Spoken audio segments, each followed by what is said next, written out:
Pour moi, l'art et la créativité, c'est la liberté au majuscule. D'ailleurs, c'est ce que j'ai senti la première fois que je suis montée sur scène. Je me suis sentie tellement libre que c'était le coup de foudre. Voilà.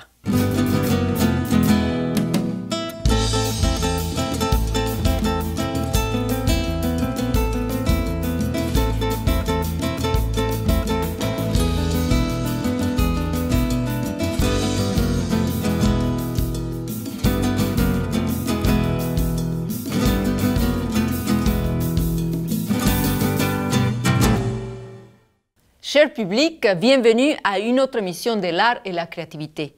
J'ai le grand plaisir et le grand honneur de recevoir aujourd'hui notre invitée Nabila Ben Youssef.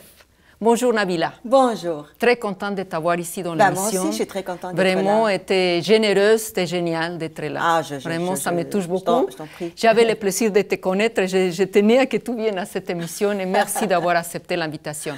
Tout le plaisir pour moi. Nabila, on plonge directement sur ton objet fétiche. Qu'est-ce que tu nous as apporté comme... J'ai apporté un collier avec la main de Fatma que je mets souvent dans mes shows. La main de Fatma, c'est un porte-bonheur dans ma culture. Un symbole très puissant. Oui, un symbole qui a un rapport avec peut-être la tradition, mais c'est un peu... c'est berbère, ça date depuis l'époque des Berbères, avant qu'on soit colonisé par les Arabes, avant qu'on soit envahi par les Arabes à l'époque, parce que tout le Maghreb, le nord de l'Afrique, c'était des Berbères, et ils existent encore. La langue berbère aussi, c'est les autochtones, on dit c'est les autochtones du Maghreb, de l'Afrique du Nord. Il faut dire que tu viens de Tunisie, oui, justement. Je viens de la Tunisie, donc c'est un symbole pour nous, mais je ne pense pas. Toutes les femmes ont au moins un accessoire avec la main de Fatma, soit un collier, soit des boucles d'oreilles, soit une bague, soit toutes les femmes. C'est vrai, je constate, j'ai des amis et c'est vrai qu'ils sont ça. Et l'autre objet que tu as porté, c'est quoi? L'autre objet, c'est un foulard qu'on met sur les fesses, sur les hanches, pour danser le baladi. Pour les baladis. C'est ça, pour danser le baladi. Et comme je danse souvent dans mes spectacles, je l'utilise souvent et voilà, je l'utilise souvent, que ce soit dans ma vie ou sur scène, donc voilà. Donc il est toujours avec toi, c'est un objet fétiche. Presque, ouais. Oui. Justement, parle-moi, comment tout est né, l'intérêt pour le théâtre, l'univers théâtral? Comment ça a commencé? Mais j'ai été comédienne dans mon pays d'origine. J'ai commencé à l'âge de 15 ans. C'est vraiment par hasard. Je ne savais pas que j'avais cette passion-là et que j'avais ce talent. Et que j'avais ce talent aussi. Je ne le savais pas du tout. Je l'ai découvert par hasard.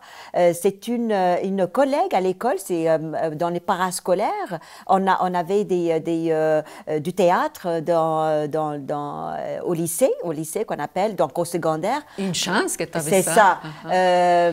Et c'était une collègue dans ma classe qui est allée faire ce cours-là, mais ses parents n'ont pas voulu qu'elle continue. Alors elle est venue à moi, s'il te plaît, prends ma place. Oui, non, elle m'a dit, veux-tu me remplacer juste cette fois-ci le temps que je trouve quelqu'un d'autre, parce qu'ils ont commencé la pièce et il y avait une seule femme qui jouait le rôle principal. C'était la pièce d'Electre à l'époque.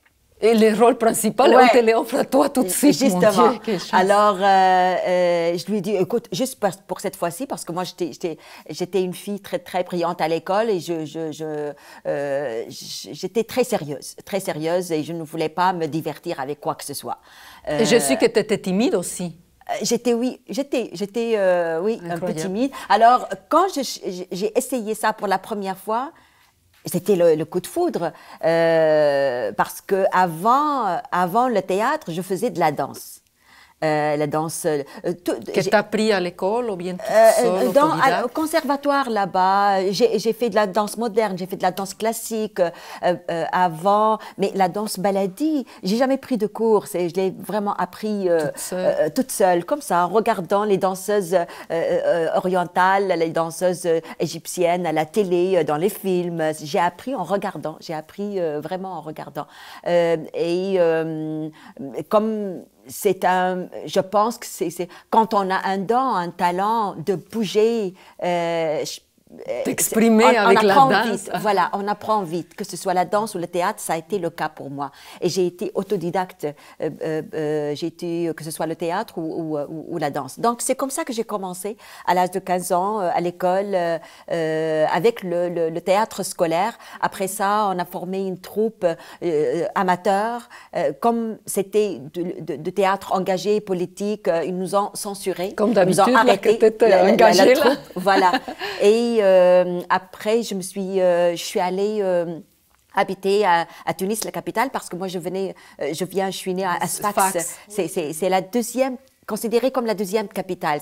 C'est la deuxième plus grande ville, mais c'était une ville très industrielle, un peu plate, pas culturelle. Moins culturelle, c'est ça. Moins culturelle. Alors, je suis allée habiter à Tunis, la capitale, pour travailler au professionnel, pour travailler au théâtre professionnel. Et c'est comme ça que j'ai eu l'occasion de travailler avec des troupes professionnelles. Voilà. Et tu étais bien là, une fois à Tunis, et tu as décidé de continuer? Oui, oui. C'est là que j'ai décidé de continuer de faire la télé, le théâtre, avec des troupes professionnelles. Et j'ai eu des prix aussi. Vous voyez, pour ceux qui te connaissent juste comme humoriste, parce qu'après on va parler de ça, tu es venu ici au Québec.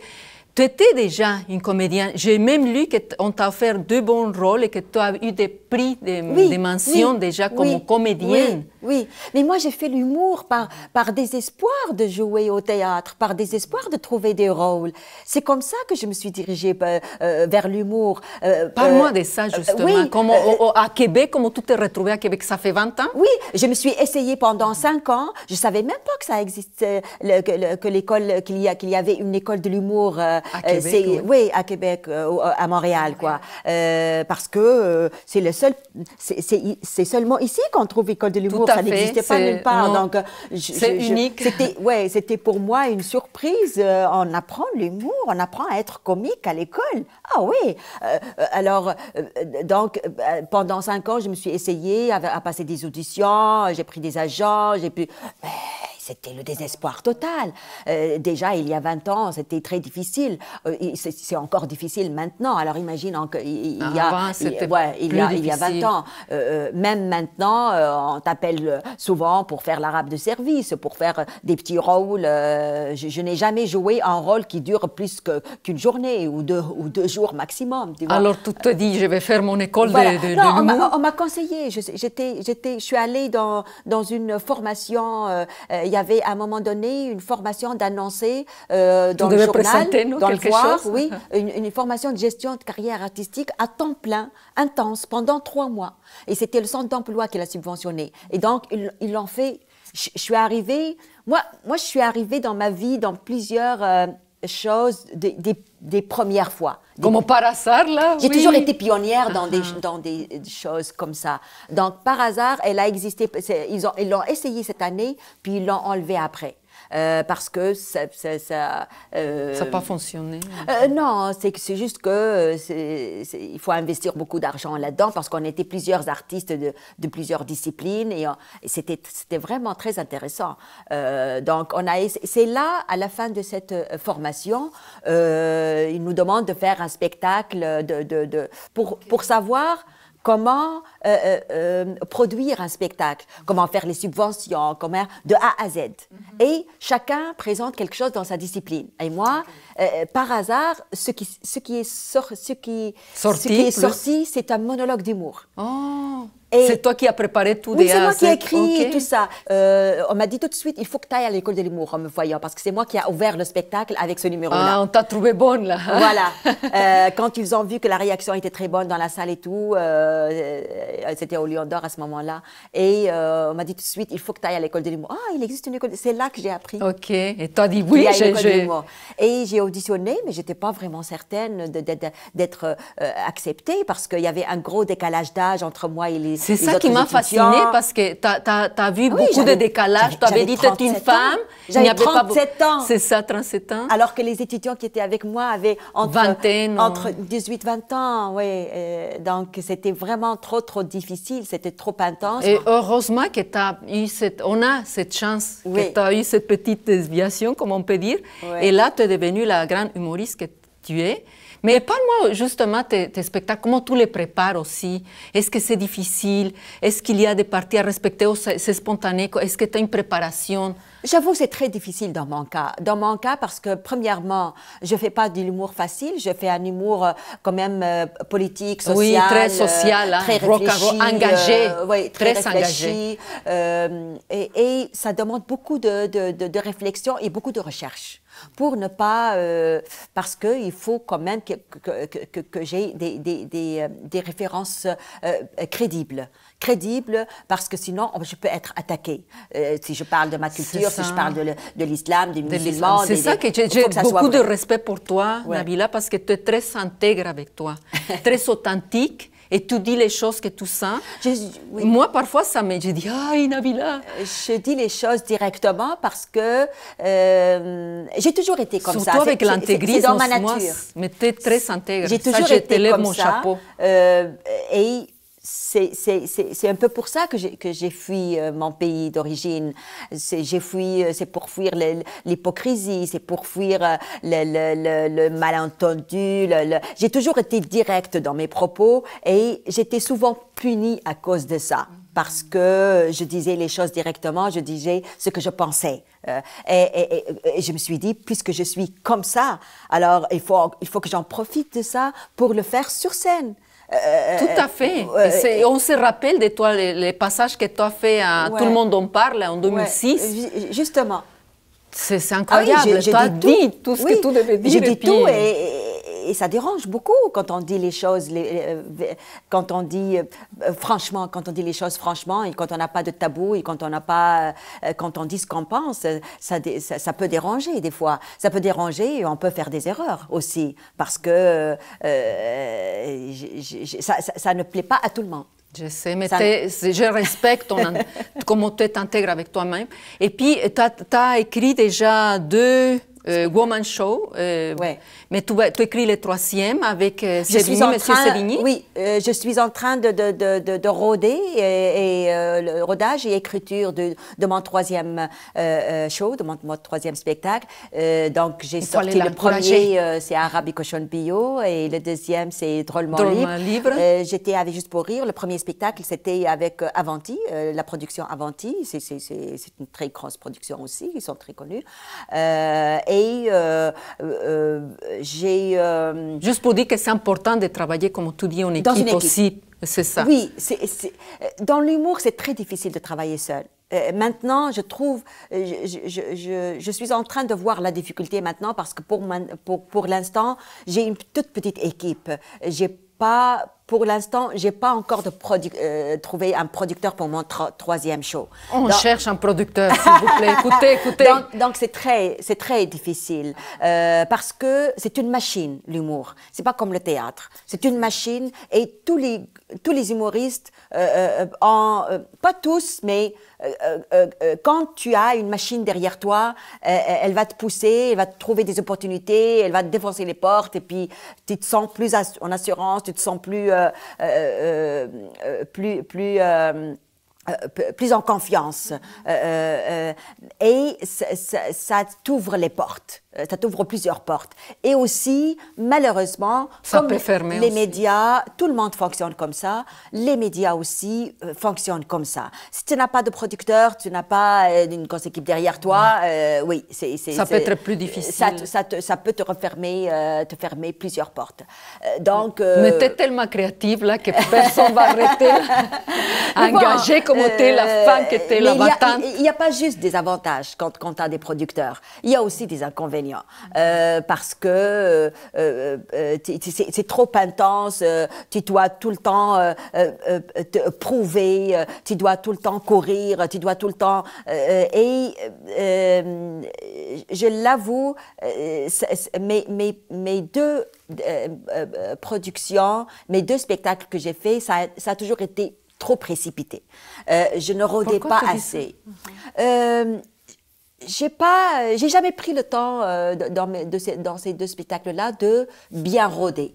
Je me sentais toujours comme oppressée, s'il fallait le faire vite. En manque de rodage. Jusqu'à mon dernier spectacle, j'étais toujours en manque de rodage, franchement, parce que c'était précipité et ça n'a pas été bien rodé avant mes premières médiatiques. Donc là, tu prends le temps, tu veux changer la formule.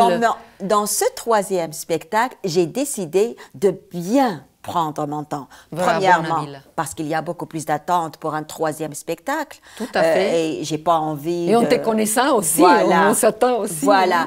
Et maintenant que les gens me connaissent et tout, ils s'attendent à quelque chose de beaucoup plus fort, beaucoup plus pertinent, beaucoup plus efficace, beaucoup plus évolué, beaucoup plus mature aussi. Et toujours drôle. oui, dans l'humour, bien sûr. Je ne fais pas des spectacles, des pièces de théâtre dramatiques. Je suis dans l'humour, donc il faut que ça soit drôle. Il faut que ça soit beaucoup plus drôle aussi. Mais il y a comme plus de pression. Oui. Et j'ai décidé aussi de m'amuser. De m'amuser à fond. Parce que plus tu t'amuses, plus tu es drôle. Tout à fait. Plus tu es à l'aise, plus tu es à l'aise, plus les gens y croient, plus les gens t'aiment, plus c'est vraiment le secret, le plus grand secret de l'humour, c'est de s'amuser. Tout à fait, c'est vrai, on les ressent après. Et voilà, et parce Nabila, que on le ressent. voit,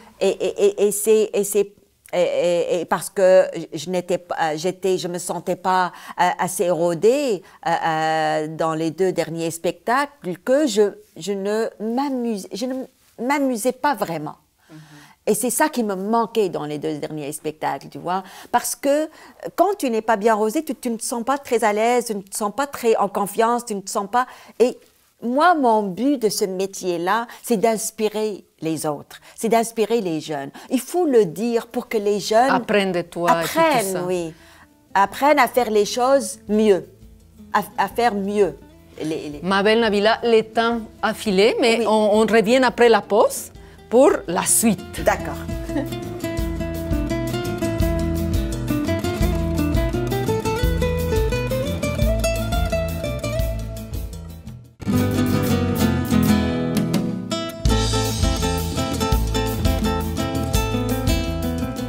Et nous sommes de retour de la pause.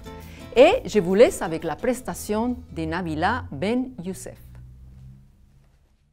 Alors, pour ceux qui ne me connaissent pas, je suis québécoise d'adoption, originaire de la Tunisie, et je parle 3 langues, le français, l'arabe et sous la torture. D'où mon accent bizarre. Donc, on peut dire que je suis tunicoise ou québésienne, c'est comme vous voulez.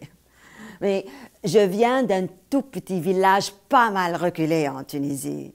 Et la seule richesse qu'on avait là-bas, c'était la sève du palmier. Mais attention, ça n'a rien à voir avec la sève d'érable. Hein. On ne peut pas faire de la tire sur le sable, non. Ni des oreilles d'Allah, ni de pète d'imam. S'il y a quelqu'un qui ne sait pas c'est quoi un imam, c'est comme un curé, mais hétérosexuel. Et il n'y avait même pas d'électricité dans ce village-là. Donc, pas télé, ni ordi, ni téléphone, et surtout pas de musique, imaginez. La seule chanson qu'on entendait constamment 5 fois par jour, Allahu Akbar Allah, c'était l'appel à la prière qui venait des mosquées. Imaginez, 5 fois par jour, 7 jours par semaine, 365 jours par année, la même tonne. C'est comme si vous entendiez constamment 12 pouces, 5 dollars, 12 pouces, 5 dollars. Bon, j'imagine que tout le monde ici connaît la Tunisie maintenant, hein? Après ce fameux printemps arabe, au moins il a servi à ça. Hein? Alors moi, ça fait 20 ans que je vis au Québec, puis je lâche pas. Et je suis tellement intégrée que maintenant je parle arabe avec l'accent. J'ai même appris à danser en arabe sur le folklore québécois. Soigne la bacaise dans le fond de la boîte à bois. On peut-tu s'intégrer plus que ça? Et malgré ça, on me considère toujours une minorité visible. Pourtant, j'ai rien de visible. Je suis pas noire, je porte pas le voile, j'ai pas les yeux bridés et j'habite même pas sur une réserve. La seule minorité à laquelle j'appartiens n'est pas visible. Je suis vaginale. Pour revoir la prestation de notre invité ou pour voir des extraits inédits, visitez notre site web, devenez fan de notre page Facebook ou suivez-nous sur YouTube. Et voilà de retour avec notre charmante Nabila. Voilà Nabila, on va plonger droit sur les questions, Oui. s'il te plaît. Tu peux piger, ok. Bleu ou blanc? Ça, on c'est va voir bleu. bleu. C'est ça. Donc, hiver ou été? Été. Été, Ici, au oui, Québec, oui, c'est l'été. Mais en général, oui, c'est l'été. Je L'été préfère aussi? l'été que l'hiver, oui. Je préfère l'été. Une ouais. fille d'été. Oui, Ok. je viens d'un pays chaud, alors C'est ça. j'aime la chaleur. Ça m'étonnerait le contraire. J'aime la chaleur, oui. Une autre, s'il te plaît. Une autre. Oui. Alors, voyons voir. Quel est votre mets ou votre plat préféré? Mon plat Difficile. préféré, c'est les poissons. J'adore les poissons. Ah Comme oui? je suis originaire du Nil. Alors, tout ce qui est fruits de mer, poissons... Les fruits de mer, j'adore aussi. Couscous au poisson, j'adore ça. Et d'ailleurs, c'est les Tunisiens qui font le couscous au poisson. Et de ma région à moi, c'est le meilleur couscous au poisson qu'on fait. Ici, on ne le trouve pas dans les restaurants tunisiens, malheureusement. Non? Ah. Un seul restaurant ici où on peut trouver, c'est le restaurant, il s'appelle Kerkena. Kerkena, c'est le nom de mon île d'origine. Ah ben voilà, j'irai. Donc, c'est connais le pas. seul restaurant tunisien où on peut trouver sur la rue Fleury. En tout cas, je fais de la publicité, mais... Je vais y ouais, aller là. ouais. Une autre question. Une autre s'il question. te plaît. Donc, j'irai voir Kerkena. Si vous étiez un acteur, dans quel film auriez-vous aimé jouer? Ouais. Yes. J'aurais aimé jouer... je suis une actrice. Bah, c'est ça. J'aurais aimé tellement aimé jouer dans Incendie. Incendie? De Villeneuve. On lance les... pour Villeneuve, pour la prochaine. Oui, d'ailleurs, prochaine. je l'ai croisé une fois pour une pub, dans une audition pour une pub. Oui. Et quand il a su que j'étais une actrice, en tout cas de culture arabe, il m'a dit « Mais vous n'avez pas auditionné pour mon film Incendie ?» J'ai dit non, malheureusement, on ne m'a pas dit. C'est-à-dire, mon agente, je ne sais pas où est-ce que j'étais, parce qu'il a pris une actrice française. Et si j'aurais pu le faire, vraiment, j'aurais pu le faire. Les prochaines filles, ça va être toi. Ce rôle-là, tu vois. J'aurais tellement. Une autre question, s'il te plaît. Qu'est-ce que j'ai pris tout à l'heure, le blanc? Oui, blanc. Là, c'est autour des bleus. Autour des bleus. Merci. Alors, quel attachement avez-vous avec Montréal? J'adore Montréal. Quel attachement. Je m'ennuie de Montréal quand tu n'es pas là. Quand je suis pas là, quand je m'en vais en Tunisie, je m'ennuie de Montréal. Quand je m'en vais à Paris,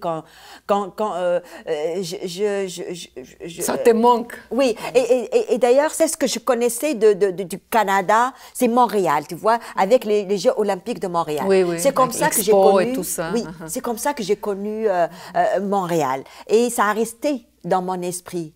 Donc, pour moi, Montréal, c'est ma ville. C'est ma ville. J'aime être à Montréal. Ouais. Si tu dis que ça te manque, oui. Une prochaine question, oui, c'est que tu aimes Montréal. Oui. Oui. Bon, voilà.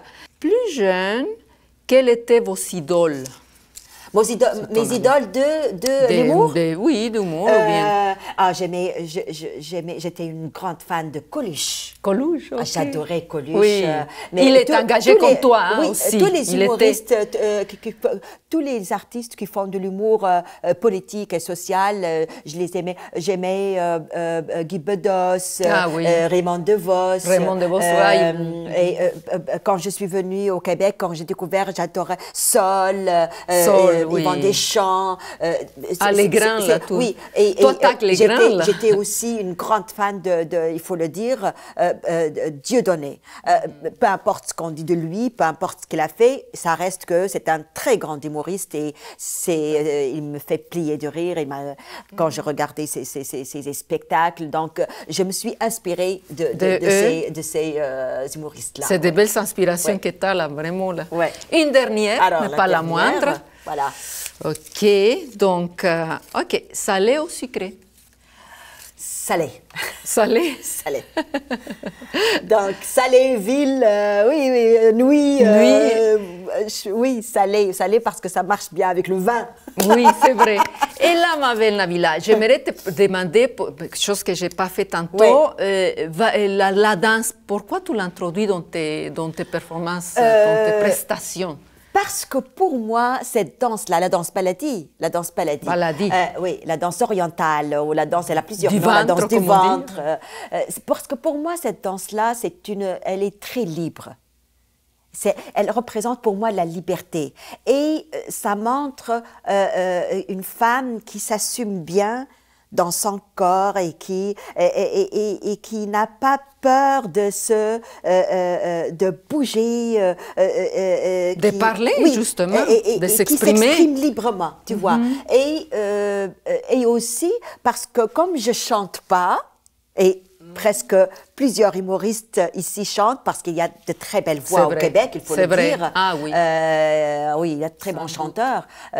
Comme je chante pas, j'utilise la danse parce que j'adore danser. Complément aussi, non? Oui, parce que j'adore danser, parce que aussi c'était ma première passion. J'ai commencé à danser avant de faire le théâtre. C'était ma première passion et je voulais devenir danseuse au début. Mais quand j'ai découvert le théâtre, je suis tombée sur le charme et c'est parce que je me suis dit, pour moi, la liberté de parole, j'ai trouvé qu'elle était beaucoup, beaucoup plus forte que la liberté corporelle. Oui, que l'expression corporelle. Et je me suis dit, c'est ça que je veux faire. Écoute, Nabila, j'ai passé un très bon moment, merci, et j'espère que notre spectateur aussi. Merci pour ta noblesse. Ça veut dire noblesse ton nom, non? Oui, Nabila, ça veut dire noble. Je l'ai appris aujourd'hui. Ça veut dire noble, oui, justement. Justement. Et puis, je te souhaite un bon cheminement. Tu vas en avoir continué. Merci. Et puis, qu'est-ce que tu conseillerais rapidement aux spectateurs qui nous regardent? Qu'est-ce que je dis rapidement? Aux jeunes. Oser. L'audace, c'est ça qu'il faut faire, en tout cas pour l'humour. Il faut vraiment oser dire les choses et oser faire et oser aborder les sujets délicats, les sujets qui font peur, les sujets qui... parce que c'est seulement la peur... c'est le meilleur remède de vaincre... le rire, je veux dire. Le rire est le meilleur remède pour vaincre la peur. Alors, éclatez-vous et riez à fond et osez surtout. À bientôt.